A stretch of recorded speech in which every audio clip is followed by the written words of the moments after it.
So you alone solely had just jumped into theater. That's what you wanted. Yeah, I did it when I was in high school. I kind of thought it was fun. I think I was fairly good at it, and then I went to college. Was gonna maybe be I don't know what I was gonna be. So if I think in hindsight, maybe have a little clearer path before you jump into debt. But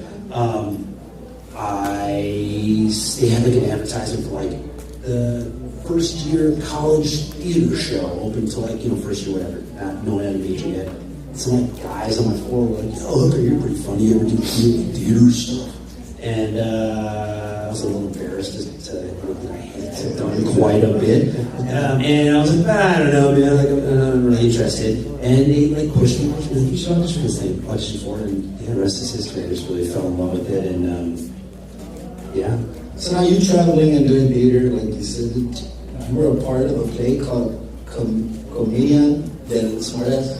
Yeah. But this is give us the full scope. How that play was written, how did you got involved? It's tough because that's a long time ago too. It was it was maybe a spin-off of an Italian kind of stylized commedia dell'arte play or whatever. I think I played a fencer. I learned how to fence, and I played a high school bully. But that had kind of a heart deep down. It was realized at the end. There's a little bit of reveal.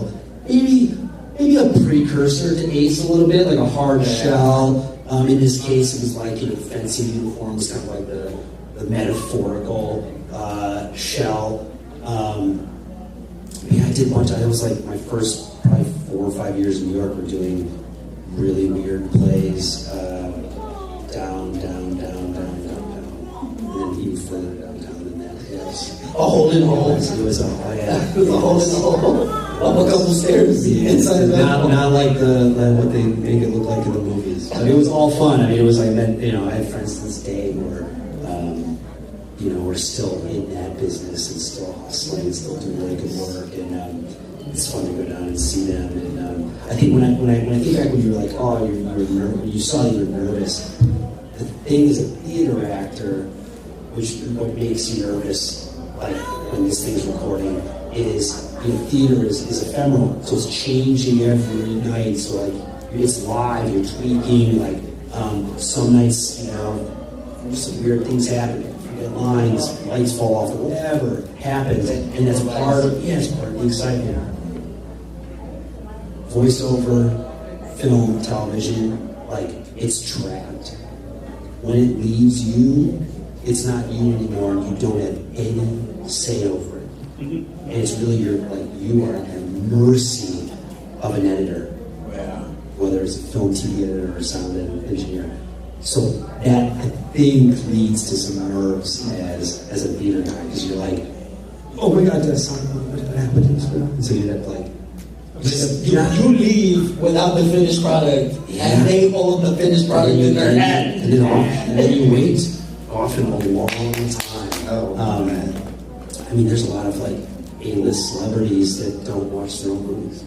Oh, yeah. Because it's in their mind, their work was done. And whatever you did with my work, most of the time it's pretty good for these guys because they're still making a lot of money.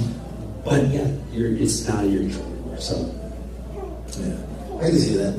Do we have any questions from the audience? Anybody want to ask a couple things before we head on out of here? No.